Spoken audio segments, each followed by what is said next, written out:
So in today's video, I'm going to show you how to do very basic structural mobilizations on the different bones out of the 12 bones in your thoracic spine or the part of your spine on the level of your chest at the back.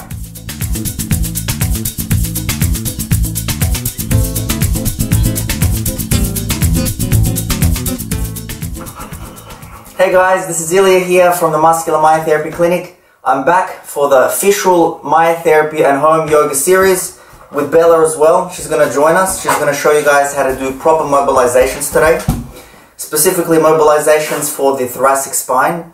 The thoracic spine is the part of your spine that's on the level of where your chest is at the back. That part of the spine.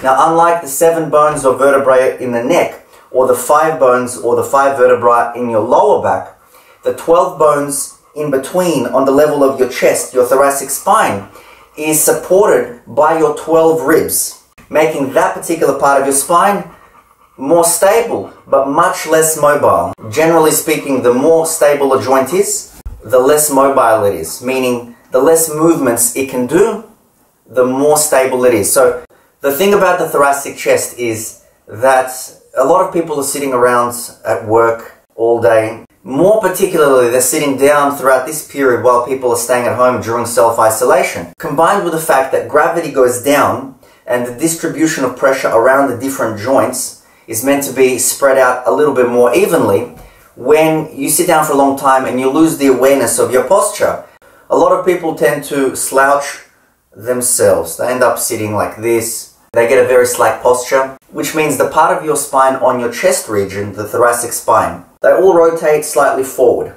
as I'm slouching forward, making the muscles in the back longer and weaker. They don't activate to pull your posture back up like this.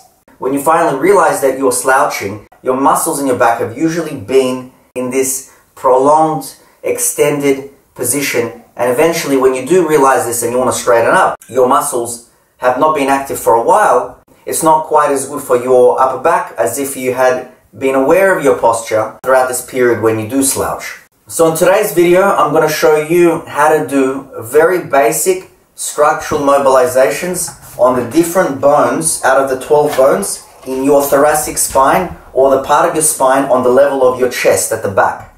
So that as you're slouching and your bones or vertebrae, they all roll forward as when you're like this. I want to show you how to mobilize them the other way. They're going to be being mobilized to go backwards to release some tension between the bones of your spine, between the vertebra of your spine. This will help release some pressure between the junction, between the bones of the 12 bones or vertebrae of the spine on the level of your chest. It'll help releasing the nitrogen or that stuck air between the bones of the 12 bones of your thoracic spine. Why your spine cracks, I'm going to make another video for that. There are different causes. Improving your posture.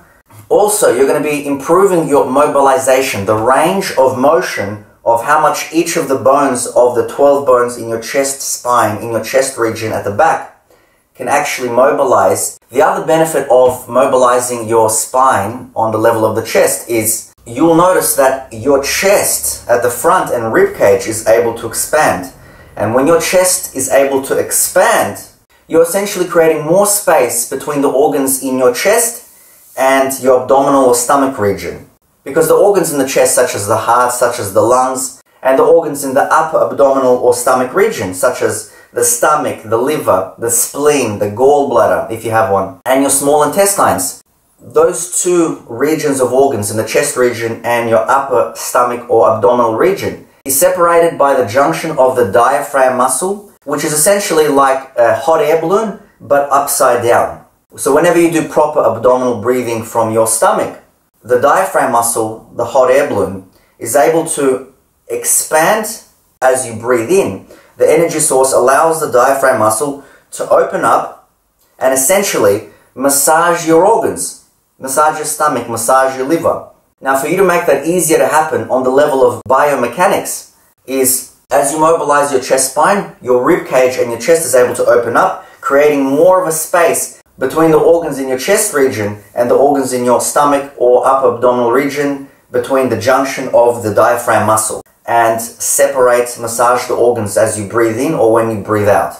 I'll get into more proper diaphragm breathing or different ways of breathing in a separate video. Otherwise, when you're slouching, not only is it bad for your posture on the level of posture, it's also compressing your diaphragm muscle and creating less room around your stomach for when you want to eat food and digest it properly.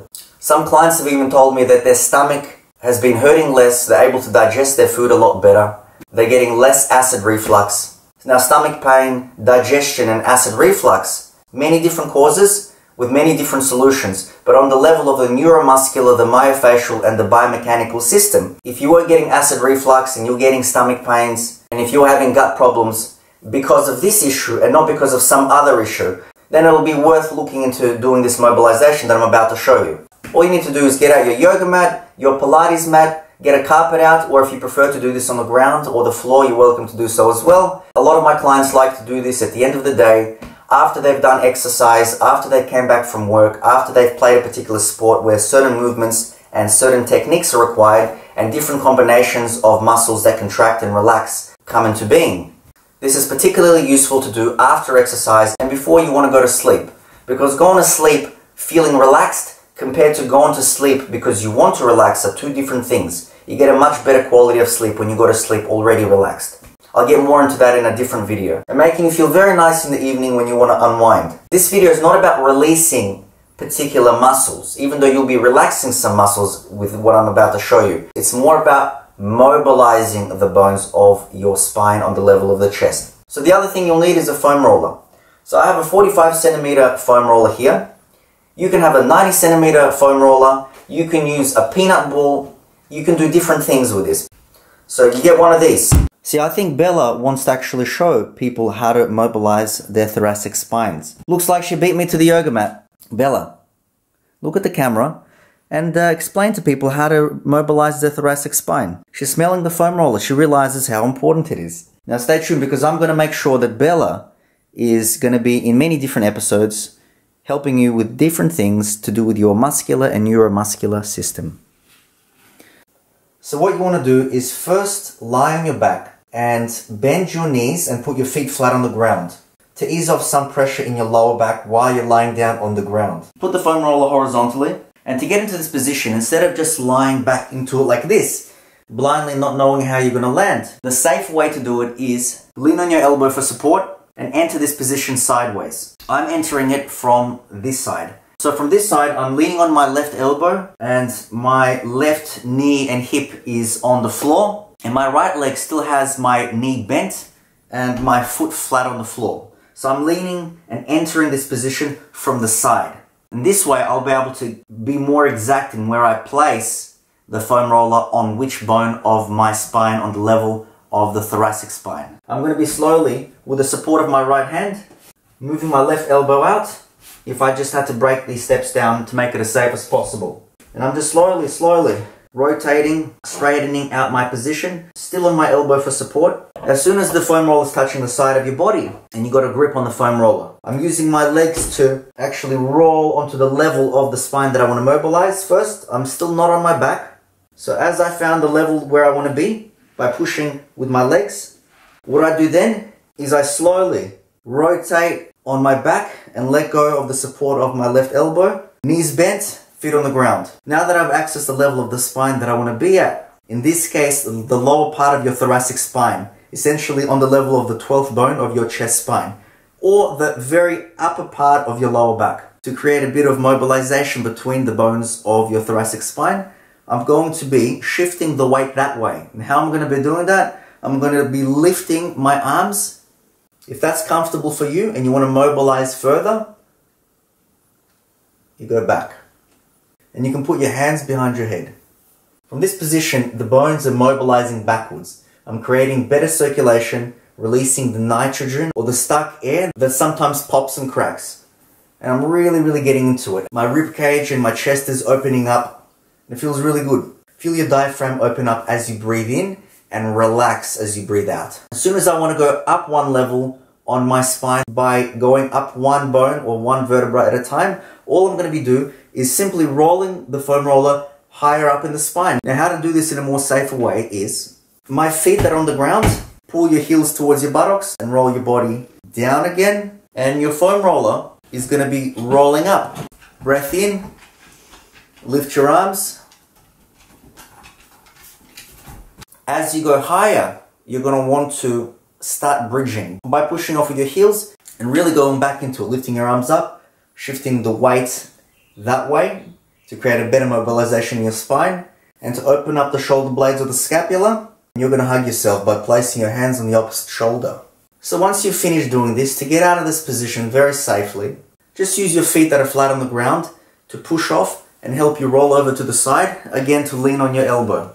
Because remember, it's very important, orthopedically speaking, how you enter a position and how you leave a position to make it as safe as possible. So this video is about mobilizing your spine on the level of your chest region or the thoracic spine, which is at the back. Improving your digestion if the cause of bad digestion was your posture and not a poor diet or some other medical condition. Improving circulation and releasing the tension and the nitrogen or the stuck air that can pop and crack between the different junctions and joints between each of the bones of the spine on the level of your chest at the back, and improving the range of motion of each of those 12 bones. Very useful after work, after exercise, after playing a particular sport, or when you just want to wind down at the end of the day, when your whole day has been used to do different activities, where it can get in the way of posture and make your joints feel a little bit more stiff. So this is a very basic structural mobilization. So if you like this video and think it can benefit someone, then you're welcome to like and share this video and like and share this page and be kept in the loop with my future videos. And who knows, maybe Bella will be in the next video. This is Ilya here from Muscular Myotherapy Clinic with the official Muscular Myotherapy and Home Yoga channel to be done at home in the evenings. See you next time.